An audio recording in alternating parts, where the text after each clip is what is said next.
Começa agora o Alimento Diário, uma palavra para fortalecer sua fé, consolar seu coração e renovar a sua esperança.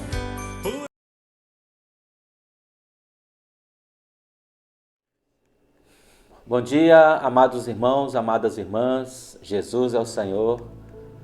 Hoje é quinta-feira, graças ao Senhor, obrigado, Senhor, por esse dia, que o Senhor possa nos conduzir na sua presença. Oh, obrigado, Senhor. Amados irmãos e amadas irmãs, vou dar continuidade ao desfrute do alimento diário. Hoje é quinta-feira, então nós vamos desfrutar um pouco essa porção. E hoje, o tema de hoje é: a vida cristã não é feita de ordenanças e mero discurso. O tema da semana, como os irmãos sabem, é a importância de se manter saudável. É importante você e eu nos mantermos saudáveis. E o título de hoje é: a vida cristã não é feita de ordenanças e mero discursos. No tempo de Paulo, surgiram nas igrejas mestres judaizantes que tinham inveja do apóstolo.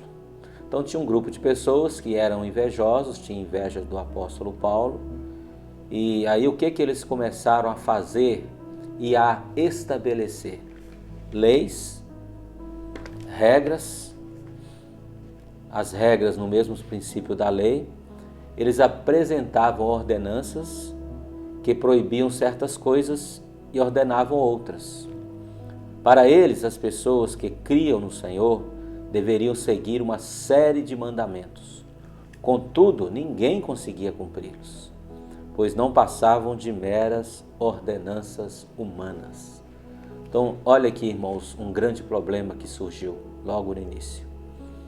Paulo pregando o Evangelho, Paulo pregando Cristo, Paulo mostrando para as pessoas que o único caminho de nos achegar até Deus era por meio da pessoa de Cristo.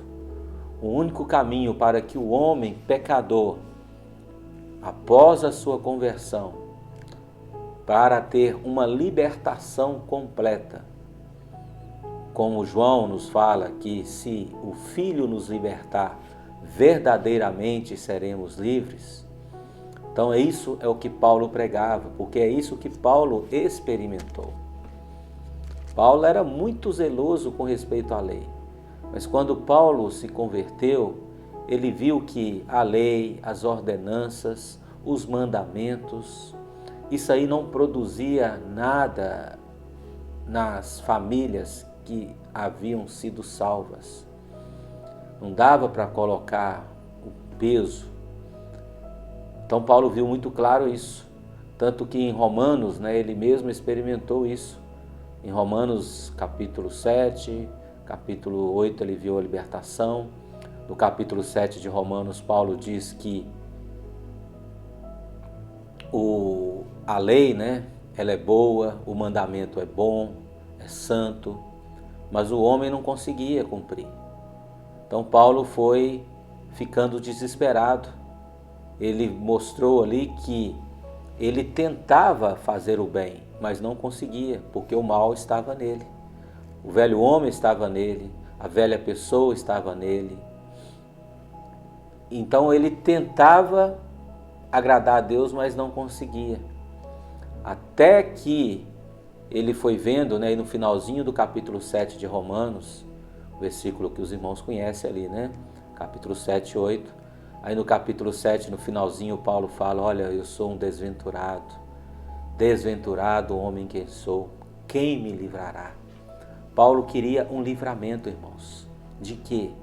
Um livramento da lei, das ordenanças, daquilo que trazia mais peso ainda para ele, trazia complicações espirituais. A lei, o ordenar, acaba fazendo com que eu e você entremos numa linha do certo e errado, numa linha da razão, numa linha do conhecimento do bem e do mal. Eu não consigo sustentar uma vida familiar por meio de leis e ordenanças dentro da minha casa. Não adianta, eu vou falar para o meu filho um item, 2 itens e ele não vai fazer. isso aí vai trazer desgaste para mim. Com respeito ao relacionamento com a esposa, a mesma coisa. Então, o que eu preciso, irmãos, dentro da minha casa? É que Paulo diz em Romanos capítulo 8, versículo 1 e 2, Paulo fala que a lei do Espírito e da vida, ela me livrou da lei da morte, da lei do pecado, porque isso aí produzia não vida nas pessoas, não o edificava. Paulo sentiu forte isso na sua experiência. Aí Paulo falou, graças a Deus por Jesus Cristo nosso Senhor, que o Espírito que dá vida, que está dentro de mim e de você, nos capacita a viver vida da igreja, vida familiar, vida social. Irmãos, é uma grande libertação quando eu toco no Espírito. Ah, mas não precisa então de lei dentro da casa, não precisa de uma ordenança dentro da casa, então cada um pode fazer o que quiser na vida da igreja? Não, não é assim também, irmãos. Nós não podemos ter uma mente legalista, uma mente racional. O Senhor conduz todas as coisas. Qual é a melhor maneira de eu manter uma esfera familiar agradável dentro da minha casa? É trazendo os meus filhos, trazendo a minha esposa, você trazendo o seu marido para o desfrute. Envolvê-los com o ler e orar a palavra, envolvê-los com cantar hinos. Olha só, o cantar os hinos dentro de casa produz um renovar, produz um edificar, mantém-nos na esfera e nos livra do que é caído. Então aqui Paulo, ele começou a ter dificuldade com esses judaizantes, que eram mestres da lei, porque eles apontavam ordenanças para que as pessoas pudessem cumprir. Ah, você foi salvo, agora você quer viver a vida da igreja, mas precisa cumprir isso, precisa cumprir esse mandamento, precisa cumprir essa ordenança. Então a pessoa não consegue, aí traz dificuldade. Então nós, irmãos, precisamos orar forte ao Senhor. Senhor, não me deixe solto demais. Não é que eu quero ter uma vida solta. Alguns gostam da lei para poder ter uma direção, mas a lei, irmãos, é mais o desfrutar Cristo, né? O ganhar luz, o buscar luz é mais difícil, né? Para nós. Às vezes a lei é um caminho fácil. É igual, por exemplo, todos nós sabemos que pisar em uma grama, né? Ou num caminho ali de grama, não é bom. Daqui a pouco ali fica um caminho, né? Uma estrada ali. Muitos cortam caminho em alguma praça e ali não tem lei, aí não tem a transgressão, você não vê uma placa lá proibido, você gosta de ver assim, proibido pisar na grama. Aí, se não tem essa placa, você vai atravessar a praça na grama. Mas você gosta da lei, você gosta da ordenança. Então, nós, irmãos, precisamos buscar, né, mais graça, mais comunhão com Deus. Sei que é mais difícil, né?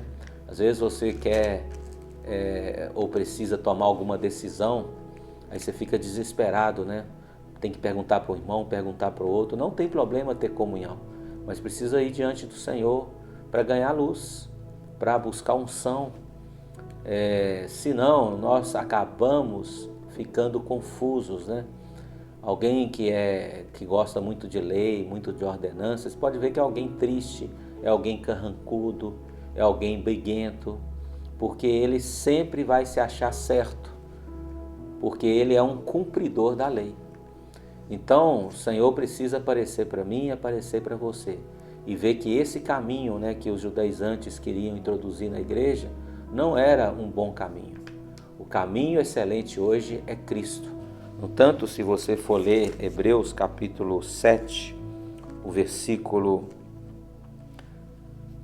19 diz assim: pois a lei nunca aperfeiçoou coisa alguma. A parte A, Hebreus 7, versículo 19. Olha só, a lei nunca aperfeiçoou coisa alguma. Por quê, irmãos? A lei é algo que você faz por uma obrigação.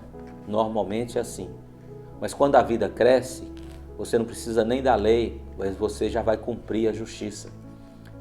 Dentro de casa, se é só lei, se é só mandamento, quando você não estiver, o seu filho ou a sua filha não vai cumprir. Mas precisa produzir uma esfera de vida que é só Cristo. Então, nesse período, as pessoas ficaram confusas. Colossenses capítulo 2, né, fala que o versículo 20, que é o versículo proposto do dia, se morreste com Cristo para os rudimentos do mundo, porque, como se vivesses no mundo, vos sujeitais a ordenanças. Não manuseieis isso, não proves aquilo, não toques aquilo outro. Tais coisas com efeito têm aparência de sabedoria, como o culto de si mesmo e de falsa humildade e de rigor ascético. Todavia não tem nenhum valor contra a sensualidade. Olha só, Paulo aponta um item aqui, a sensualidade. Muitos cristãos, não importa se é homem ou se é mulher, se é irmão ou se é irmã, muitos cristãos perderam esse desfrute da vida da igreja, ou da vida familiar, ou da vida cristã, porque caíram na sensualidade. Ah, mas não era um irmão bom, mas aquele irmão ela que ali liderava, puxava. Mas é lei. Vai ver a vida espiritual, não tem, o nível de desfrute é pequeno. Por isso que nós, irmãos, devemos aumentar o nosso nível de desfrute. Nosso nível de desfrute que eu falo é o nosso nível de relacionamento com Deus. Porque eu posso achar, ou você pode me achar muito espiritual, mas coloca algo relacionado à sensualidade, principalmente para o homem, ele cai. Dinheiro cai. Então, nós precisamos desfrutar da vida de Deus, desfrutar de Cristo, que é o melhor caminho, irmãos, para nós fugirmos de todas as coisas. Que o Senhor possa guardar o meu e o seu coração. Ó Senhor Jesus. Nesse versículo, que é o 23, ascetismo indica agir com muito rigor consigo mesmo, no tocante à sensualidade e à moralidade. Querido leitor, isso não tem valor real, pois somente a vida de Deus é que transforma. Aleluia! Ó Senhor Jesus. Por isso nós devemos permanecer nos ensinamentos saudáveis dos apóstolos, para sermos protegidos e guardados. No finalzinho aqui, último parágrafo, a página 50.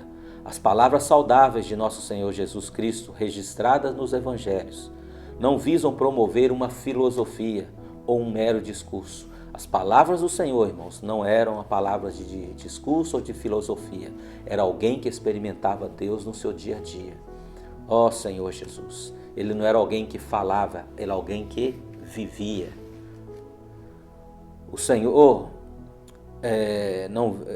trouxe uma palavra que produz vida. E é apenas isso que lhe interessa. Portanto, as palavras saudáveis produzem vida, produzem saúde espiritual. Não adianta aperfeiçoar a carne com ascetismo, correções ou ajuste. Jesus não veio trazer um discurso bonito para que o aplaudissem. Pelo contrário, suas palavras até escandalizavam os judeus. Por isso é que ele dizia, minha carne é verdadeira comida e o meu sangue é verdadeira bebida. Jesus não estava na terra para promover um discurso bonito, uma bela filosofia. Ele estava interessado em fazer o quê? Dar vida para os homens. O importante é viver e não discursar. A palavra não nos foi dada para termos um bonito discurso, mas para ser vivida por nós. É uma questão de vida, de produzir piedade em nós. É isso, irmãos. A palavra precisa produzir uma piedade em nós. O que é produzir piedade? É produzir expressão de Deus. E a expressão de Deus é amor. Por que às vezes nós não temos tanta paciência com os irmãos? É porque ainda vivemos muito debaixo da lei. Não, o irmão já errou uma vez, 2 vezes, 3 vezes. Irmãos, Marcos, acho que é Marcos mesmo, um dos evangelhos, fala que se seu irmão pecar contra ti 7 vezes ao dia, olha só, Pedro falou 70 vezes 7, o Senhor falou 7 vezes ao dia, a mesma coisa, perdoa esse irmão. ali o abrace, traga para perto de você, apacente-o com as palavras saudáveis, que tudo vai mudar, irmãos. Lembra da sua criancinha quando você falava para ela, não faz xixi no chão, não faz xixi no tapete. Aí você ficava falava, mas não adiantava. Você tinha que colocar fralda, porque ele não ia fazer, não ia obedecer, porque é uma criança, ainda não tinha um crescimento. Aí à medida que foi crescendo, foi largando ali a fraldinha, começou a andar, começou a apontar o caminho de onde fazer o seu xixi ali no lugar certo, no momento certo. Então a vida foi crescendo. Então nós precisamos ter paciência, ver que a vida vai crescer. Por que o Senhor falou em João 6, né? Quando ele falou que a minha carne é verdadeira bebida, é verdadeira comida, meu sangue é verdadeira bebida, muitos o abandonaram, até mesmo alguns dos seus discípulos, porque eles gostavam de lei, gostavam de ordenanças. Aí não queria seguir alguém que só queria amar até mesmo os inimigos. Não, o inimigo errou, então não vou amar. Não, bateu de um lado, eu vou virar o outro.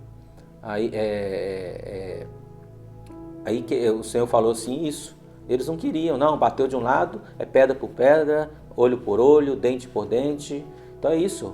Então dessa maneira traz muito desgaste para a vida da igreja. Então que o Senhor possa nos conceder graça, irmãos, de viver Cristo, desfrutar Cristo, deixar Cristo ser manifestado em nós. Ó Senhor Jesus, obrigado pela tua vida, Senhor, que está dentro de nós. Aleluia. Jesus é o Senhor.